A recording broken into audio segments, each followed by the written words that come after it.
Hey guys, welcome back, and if you're new, hello, my name is Gabby and welcome to my strange little YouTube channel.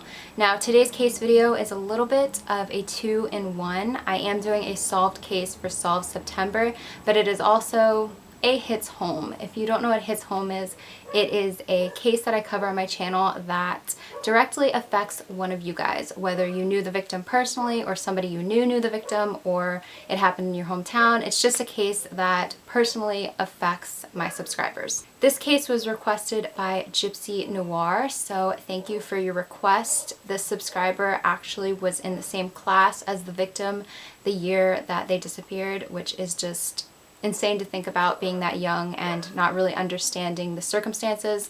And this video is also going to include a wee bit of a giveaway at the end, so stay tuned for that. So with all that being said, let's just get into the case.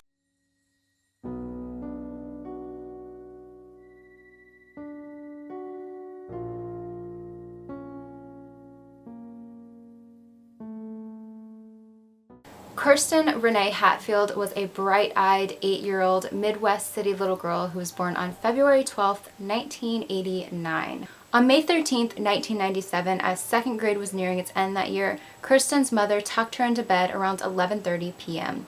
Unknown to either of them at the time, this would be the last time her mother would ever tuck her daughter into bed. It was just like any other night though. There were no signs that anything was out of the ordinary. There was no signs that anything was going to happen. I did hear a whining at about 2 or 3 in the morning, and I got up and just walked just a few feet, a couple of steps, and just pushed the door open and then fell back in bed. It is theorized that by this time during the night, Kirsten had already been abducted. So if her mother did make it to the bedroom and peek inside, she would have most likely seen that Kirsten was gone, and possibly they could have started the search earlier and maybe found something out a lot sooner. It's completely unknown. One thing that was a little bit strange that didn't hit her mother until the next day was that when she was going to check on her daughters, their door was closed, which never happened. They always kept their bedroom door open just a little bit because, like most children, they wanted the hallway light peeking through so they weren't in complete darkness. At around 6 to 6:30 a.m., Kirsten's mother went to wake Kirsten up. Kirsten's sister, Faith, was sound asleep a few feet from Kirsten's bed, but Kirsten was not in hers. She was nowhere to be found. Kirsten's mother notified police almost immediately. My 3-year-old was crying. The door was shut. I just went and opened it. I didn't even look to see she was there. And then I went back to bed. Kirsten's mother did hear that little bit of whining, which is why she was going to originally go check on her daughters, but according to everybody else in the house, they didn't hear anything that sounded suspicious. They didn't hear a scream, no rustling around, no sounds of struggle, nothing. Because of this, police figured that Kirsten was okay. Maybe she left the house in the middle of the night, went to a friend's house, went and walked around the neighborhood, went to a local park. This sounds very odd, but there are tons of cases every year where kids leave their house in the middle of the night and wander around and they're later located. This is what they figured happened with Kirsten, but they were unfortunately very wrong. Upon examining the room, police realized that Kirsten's window had been left open just a crack, and this looked like a small sign to them that possibly something very horrible may have happened. To make matters worse, there was a small blood stain found on the windowsill. So police started looking around the house. They started looking outside in the yard to try to find any evidence as to where Kirsten may have gone or what happened to her. They went out to the yard and they found a bunched up pair of her underwear against the fence. And just like the windowsill, there was blood on it. They knew at this point that something was very wrong. Kirsten did not just sneak out of the house in the middle of the night and wander around the neighborhood. She had been abducted and she could be in harm right now, so they had to work very, very quickly. Police in these situations know that time is absolutely everything. Every minute counts. Kirsten was last seen the night before around 11:30 p.m. and they realized she was gone around 6:30 a.m. That's a 7-hour period of time. A lot can happen in 7 hours. So they start scouring the neighborhood, asking all the neighbors if they had seen Kirsten or seen anything strange or heard anything during the night. They came across one man he was really the only one who heard anything during the night, and he said that around 2 to 3 a.m. he heard dogs barking. He went to check it out, he didn't see anything, so he decided to simply go back to bed. After that, police sent the blood samples from the underwear and the windowsill to their lab, and when they got the results back, it said that the blood did not belong to Kirsten, it belonged to an unknown male. As police stated, Kirsten's family was a little bit dysfunctional, so they didn't rule out any of the members of her family as possibly being involved or knowing somebody who may have been responsible for her disappearance. They were really looking at everyone. According to reports, Kirsten's mother was involved in drugs in the late 90s. She is clean now, but after this happened, a part of her thought that possibly Kirsten was taken because of her involvement with drugs, but she did not know specifically who could have been responsible. Police had to look at everyone as a possible suspect, everyone as a person of interest, and they followed every single lead, every phone call that they got, and none of these went anywhere. They couldn't find out anything, and because of that, the case went cold very quickly. And as the years went by, Kirsten Hatfield's name was talked about less and less, and she simply became known as the girl on the occasional missing persons flyer seen around town. But her family still wanted to know what happened to her. Obviously, any family would, and police were determined to not give up. In June of last year, a new team joined the investigation. I started going through the case and re-looking at all the evidence, and then at that point we decided, hey, technology's changed, let's resubmit our evidence. They decided to do what is done a lot of the times when in current time we decide to look at old cases again, and they figured that they were going to resubmit the DNA found from both blood samples into their database, and hopefully with the improvements in technology and the passing of time that they could find a match. Because you have to think, in the late 90s, DNA analysis was still up and coming. They were still trying to figure it out, still trying to perfect it and learn everything they could about it.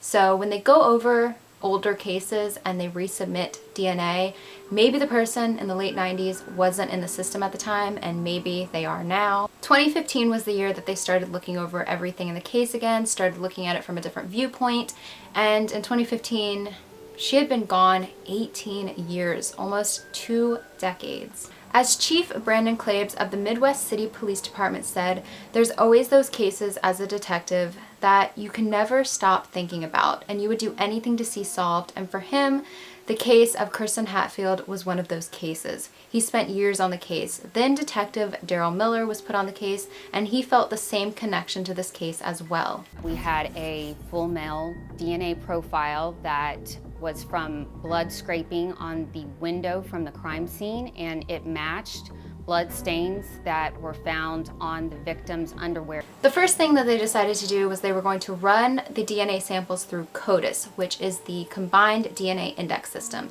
And when they did this, they didn't find a match, but they were still hopeful. They had a list of about 100 men. They were only looking at men because the DNA was from a man, and they were just going down this list, crossing off people that they knew definitely were not involved, and anyone who looked very suspicious, they were going to pay them a visit and try to gather DNA from them to compare to the DNA found on the windowsill and her underwear back in 1997. One of those people was the neighbor I mentioned, who claimed that the only strange thing he remembers hearing that night was the dogs barking around 2 to 3 a.m. His name was Anthony Palma.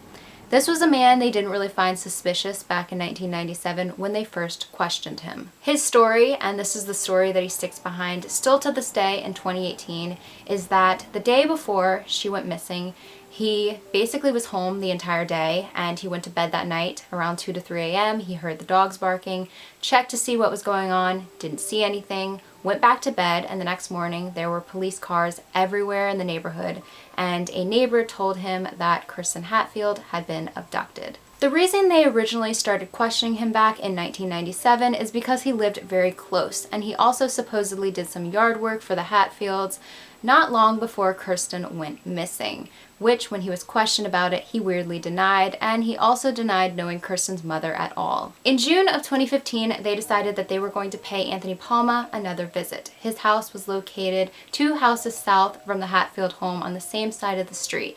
When they went to his house, his wife answered the door, and they told her that they were revisiting the Kirsten Hatfield case. She told them that she remembers when Kirsten disappeared, and that her husband was always very affected by her disappearance because it happened so close to their house, and he was familiar with the family, and he was especially affected by it around the anniversary of the date that she disappeared. When they questioned Anthony, he said that he talked to police back in 1997 and he let them look around his house and that they found nothing.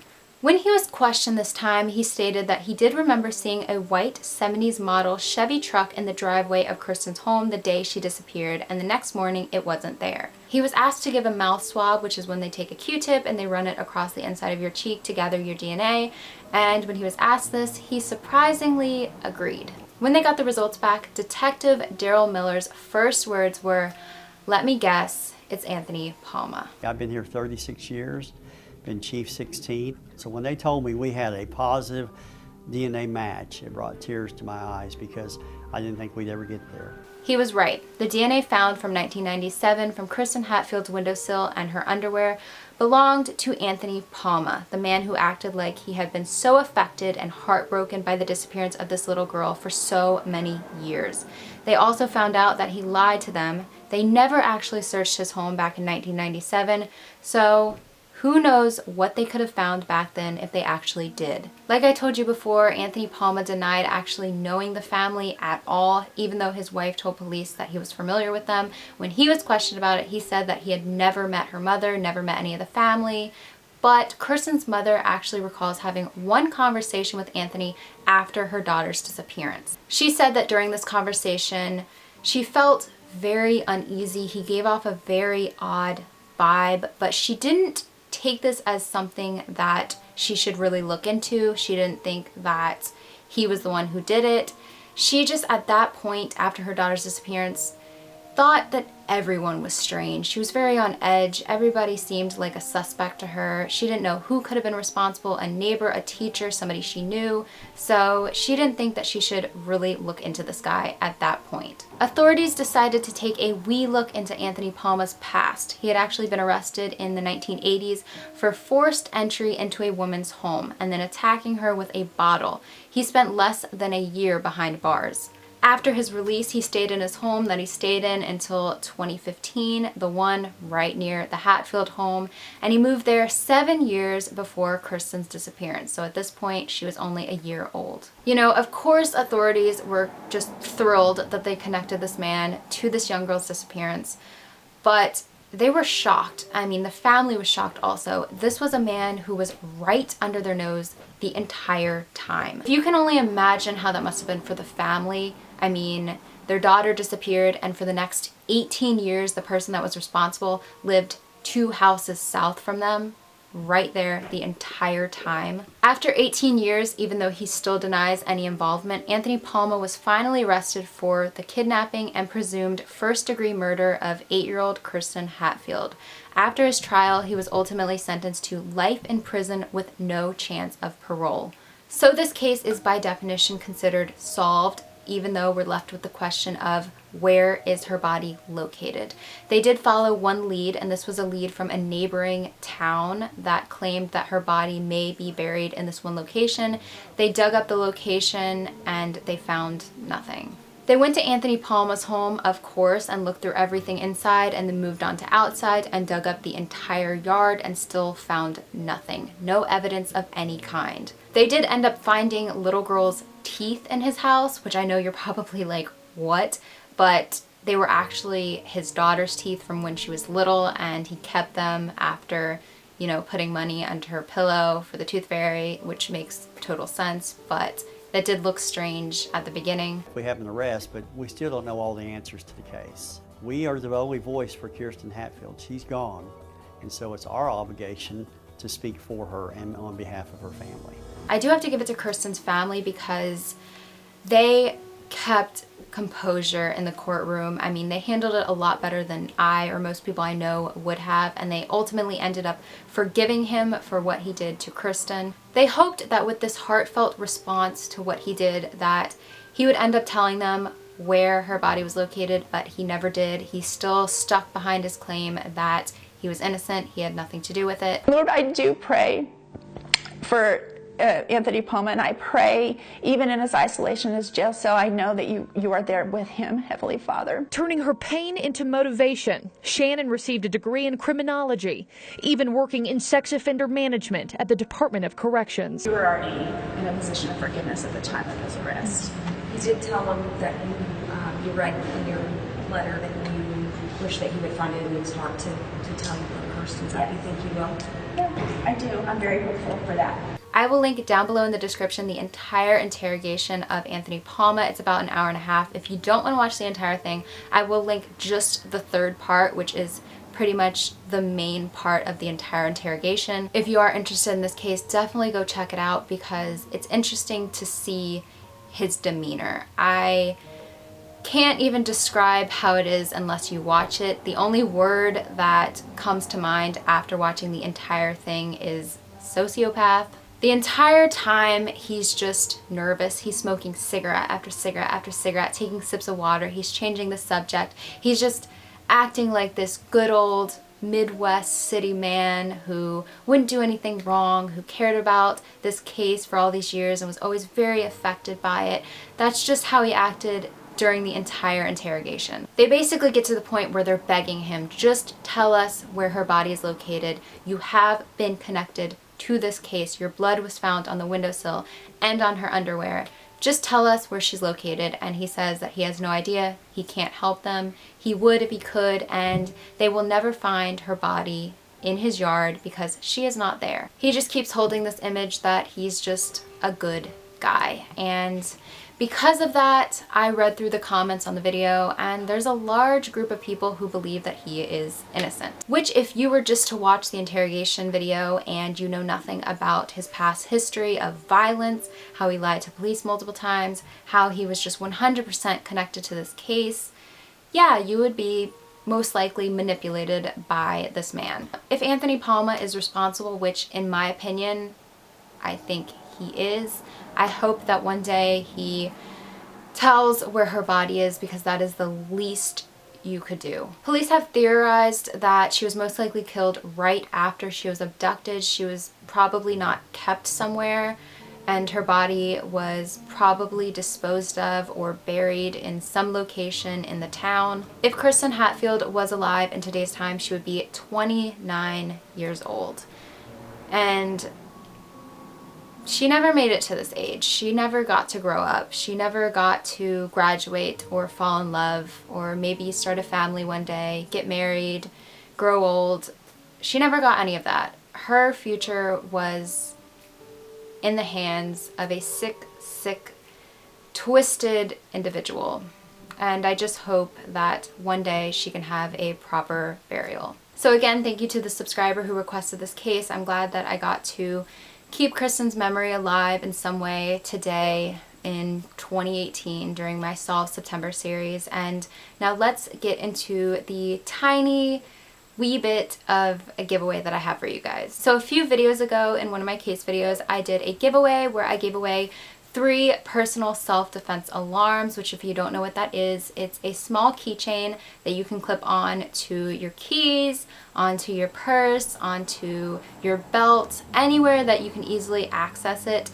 And if you just pull it apart, it is very, very, very loud and it's an alarm. It goes off and it will get the attention of anyone within 600 feet of you. It is to be used in situations where you feel like your life may be in danger. If somebody is trying to attack you in any way and you are alone and you need to get somebody's help, this is what that is made for. Other than getting someone's attention, it will also most likely scare the absolute hell out of the person who is trying to harm you, which I am a big believer in having one of these on you at all time, no matter who you are. You can never be too safe in this world. My last giveaway, I gave away 3 personal self-defense alarms through Instagram. The giveaway was through Instagram and I got a lot of people asking if I could do another giveaway, not through Instagram because they didn't have that form of social media. So for this giveaway, I'm going to be giving away 1 personal self-defense alarm. It's in blue, it's brand new, it's very loud. I can't wait to give it away to one of you guys. You can have any form of social media or have no form of social media. Just post down below in the comments if you want to enter the best way I can contact you. Whether that's through YouTube or email or Easy Bake Oven, it doesn't matter. Just post down below, best way I can contact you, and in a week I will pick the winner. Super easy to enter, and if you're under 18, make sure it's okay with your parents that you enter my giveaway. And I love you guys so much. If you're not already, make sure to hit that subscribe button. I'm almost at 50K. I'm really excited, and I will see you guys in my next video. Bye guys.